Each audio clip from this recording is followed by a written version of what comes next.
Okay. Hi guys, how are you? Hi. I'm Miles. I'm Miles, Donna. Great. Nice to meet you. I'm James, an occupational therapist, and I'm going to be working with you over the next couple of weeks. Now I understand you've just been in to see James, and he's in quite a state of heightened confusion at the moment. So I wanted to... We just don't understand that. Yeah. He's had his operations, like, what's going on? Okay, so following a... I mean, he's young, if Donna and myself. We just, normally we can talk to our son. Yeah, I understand. So look, after an injury like this, there's a period that people go through called post-traumatic amnesia, and it just basically means that James has had quite a significant injury, as you both know. You mean amnesia, like people forget things? Temporarily, there can be a period where the brain just is readjusting after an injury. Traumatic amnesia, it's not a means temporarily there's an adjustment period for James to go through. So what's happening? Is this before it goes back to where it was? Well, we're going to talk about how we can work today, and I'm going to need your help with this as much as I'm going to bring my expertise into it. What can happen, especially following an injury like this, is that, as I mentioned, the brain has to try and reorganise itself. And it's very doable. It just means that we have to provide some intervention as allied health professionals to help James. He's very confused and disorientated at the moment, but I wanted to let you know that that's normal, and it's a process that we can work through together to help him improve. So post-traumatic amnesia just means a stage after his injury where the brain recovers, I guess you could say, and starts to reform some of its pathways. And some of the things that can happen during this period are things that you've touched on yourself to do with emotional regulation. And it just means that following an injury to the brain like this, the part of the brain that controls James's emotions, his anger, his frustration, his sadness, that sort of thing, the pathways are having to reorganise themselves a little bit. And this can mean that there's a bit of there's poorer regulation than there usually would be. So you might find, and you obviously have, that he's getting more frustrated and upset with you, and he's finding things more overwhelming. Does he know he's not normal? Like, does he know he's sick? Does he know he's getting better? Like, can you remember how he was? Self-awareness is something that people can struggle with initially following a brain injury. That's not to say, as I said, that it stays this way. It's just like this temporarily, and patients do come out of this stage. I need you to know that. But it's dependent on some of our interventions, and I'm going to go over that with you today. But it's also things I can use your help. So things like emotional dysregulation can happen, which is where you see a fluctuation in these emotions like you're seeing at the moment. We have some psychosocial therapies that we run as occupational therapists, and one of which is something called cognitive behavioural. So we work with our patients to help them come to terms with their situation and what's happened to them, and restructure, I guess, their thought process and their energy towards the recovery and towards acceptance of perhaps some changed roles that he's going to come to terms with over the next few weeks. I think this is what's really confusing me. I know that he's had a brain injury, but it looks like there's a physical and a mental impact. Is that what's happening? Is that what's going to continue, or is this part of this PTA? So his right side's going to get better too? Yes. So as you touched on quite well, there are cognitive and physical issues that have to be faced in the short term here. But yes, he will improve on both of these fronts if we provide a successful intervention.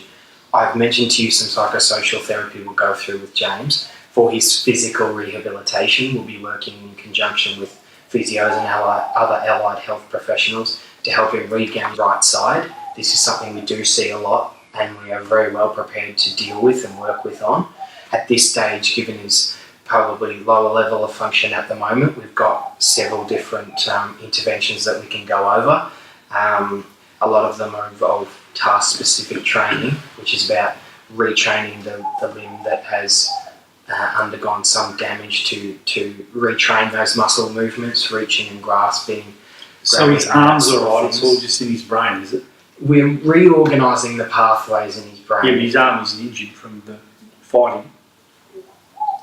So essentially what's happened is his arm is not injured in the sense that his arm's broken or he's damaged a bone or something like that. What's being damaged is the neural pathways that connect to the muscle fibres, if that makes sense. So what we do in the short term to deal with that, we have something called functional electrical stimulation, which is if some of our other therapies don't work, we actually have a little helpful machine that we can help to put on his arm that will actually use little electrodes to kind of jump start the muscle. It doesn't mean that it stays that way or that he will need it permanently. It's just a way to retrain the brain's neural pathways to start the muscle up again, in much the same way that you might jump start a car that's not working, right?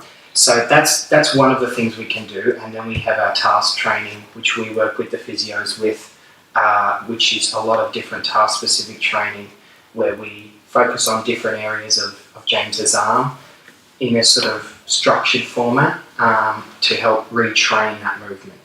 This is over a period of rehabilitation. And I would be remiss if I didn't mention to you that this is a couple of months when he's transferred to rehabilitation. These are retraining the pathways, and it's all very doable. We just need to make sure that he has regular intervention, which I will help with, and he also needs to be practicing, which is what I might get your help with. We're going to give him some exercises to do, and it would be great if perhaps when I'm not there and you've come in to visit, to check whether he's doing the physio exercises and the OT exercises that we give him. So you'll give us a list? Yeah, so I'm going to go and I'll talk with James about this in the next few weeks. But so you're saying that some of the therapies that you do will be to help with his right side, his arm. But in terms of his mind, like what you were saying, the only real thing you've got is that, I don't know what you call it, cognitive. Yes, we're worried about his aggression, so the therapy is going to help temper that at all? Yes, so the psychosocial therapies that we've got are very, very helpful for working on capacity. All we mean by that is James's cognitive ability, his ability to plan and to reason and to be orientated to it is difficult at the moment, and that's because he's in this stage that I've talked to you about, post-traumatic amnesia.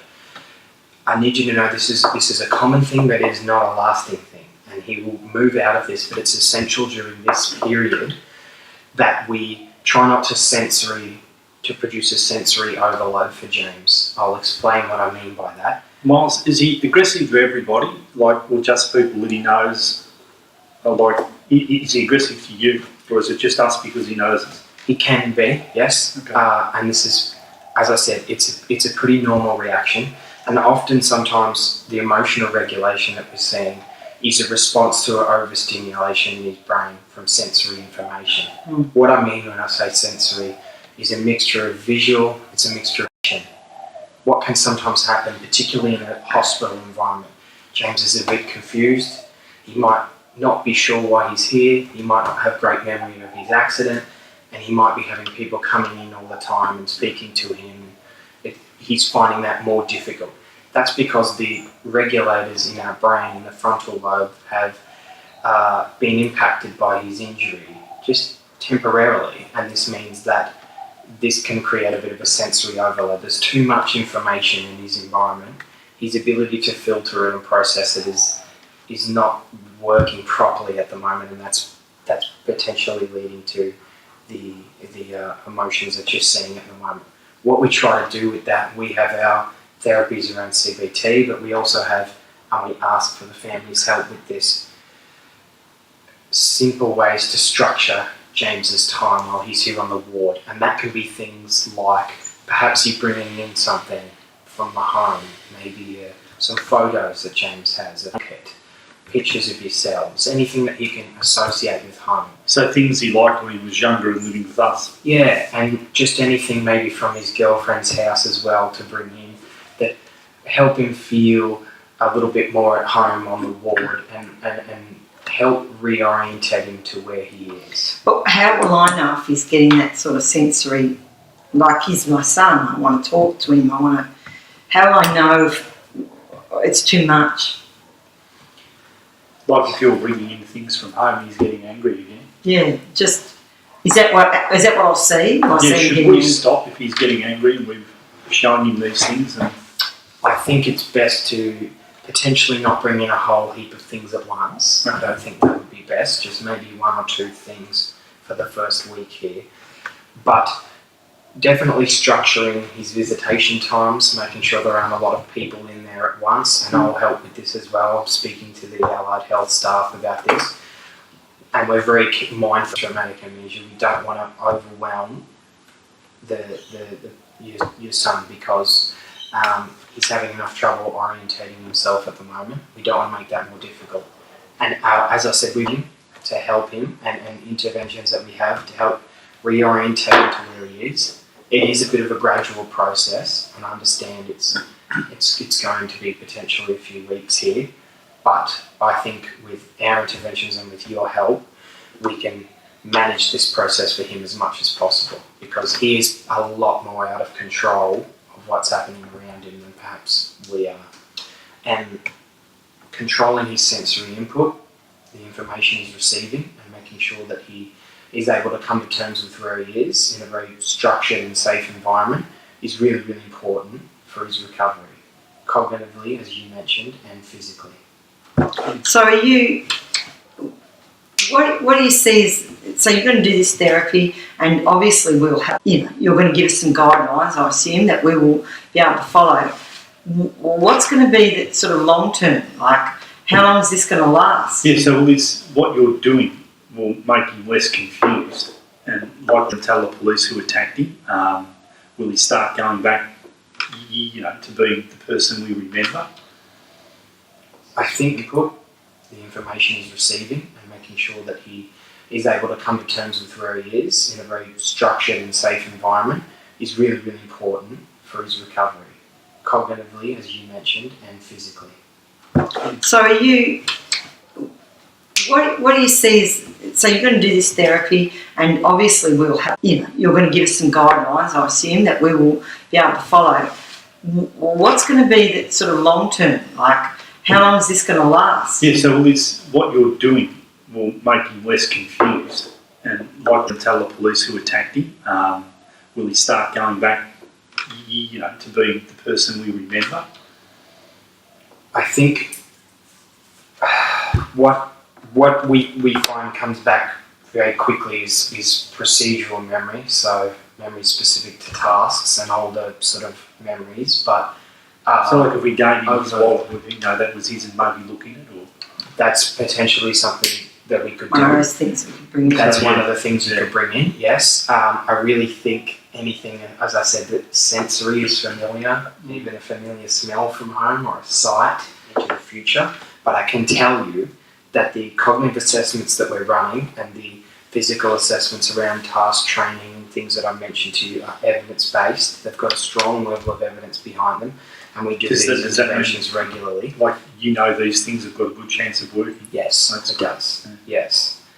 And I think that it's really good as well, and this is something that I'll talk about doing with James. I've discussed with him already, bringing in a visual schedule, or what we occupational therapists call a daily activity. We create a very simplified timetable for James for how his read is going to look.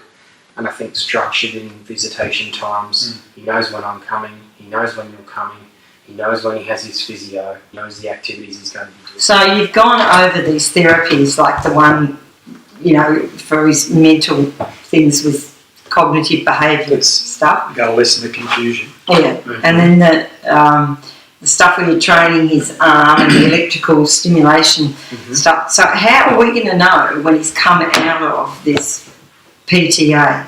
Okay, Or whatever it is? we have an assessment that we regularly do with James every day. And will you let us know? Yes, Okay. of course, which is called the Westmead Post-Traumatic Amnesia Scale. This is what we call a cognitive screen, which is where we get to memory and orientation with James. Essentially, he has to score a certain level consistently for us to judge that he's come out of that period. I will let you know that patients do come out of this period, can vary from person to person, can be several days for some, can be several weeks for others. But the research that we've got indicates that a month, for example, in post-traumatic amnesia isn't predictive of a long-term outcome. To answer your question about, is this going to affect him in the long term? This stage that he's in at the moment, a month. I can't properly answer that, but I can tell you that the typical time frame usually ranges from a few days to weeks, depending on the individual. What I am saying is that this is not predictive of a poorer long-term outcome. What if it takes longer? Yes, Okay. in the sense that this does not mean that he is not going to recover, or that greater difficulty. If you go on, so we might come in one day and he seems not too bad. So, his arm's a little bit better and he's not so angry and he's remembering some of the things that he had. Can we come in the next day and maybe he's gone backwards? Is that the sort of thing that can happen? So when you're saying it takes a month, is there a bit of sort of, 2 steps forward, 1 step back? we find that if the training is consistent, if we do all of our physical motor training consistently, then to do with that area, no, there's not typically a fallback in function. Usually the progress we make is consistent. Obviously, cognitively, it's a little bit more difficult because, yes, we work on his cognition and memory and orientation, but that can be affected sometimes day to day by because he gets tired. Anyway, whether he's tired, how many people have seen him during the day. But we usually find CBT and setting some goals with James and doing the visual schedule, you might have remembered me mentioning. Those sorts of things help, and we usually find when there's improvement in function, there is also improvement in cognition because patients can see themselves improving. So, Miles, you'll suggest to us what time, like when you do your schedule, that we should be planning to come in, because I'll have to tell work. I don't worry about the time will come, but you'll let us know those details. Yeah. Okay. And we've had lots of his friends want to come in, and then there's Grace. We have to. So is it better that we only have sort of like one person at a time, or is it? I would say it's best. Well, can I come with it, Donna? And I think it would be good if you did. Yeah. I do not think everybody should come in at one time, as I mentioned, but I do think that, and I'm going to speak to James about this, about when he would like visitation and how often, because it is calibrated around what makes it easier for him. But he's got quite a big peer group, so can you ask him who he'd like to see? Like, we can sort that out, can't we? Yeah. Like who your friend? Absolutely.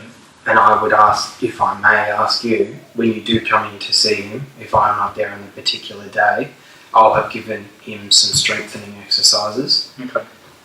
It'd be good if we could check up on that he's doing those regularly. Mm-hmm. The idea being the more often he does them, the quicker he will regain function in his right hand. But the evidence is very, very strong for this stuff, that change can come quite quickly and the brain can relearn its pathways very, very quickly. That's what we're hoping for. We find that with the cognitive awareness, that can be a bit of a more gradual process. So we might see improvement in his arm before. Potentially. You may still see some emotional regulation even as his arm improves, but we predict that this will move forward.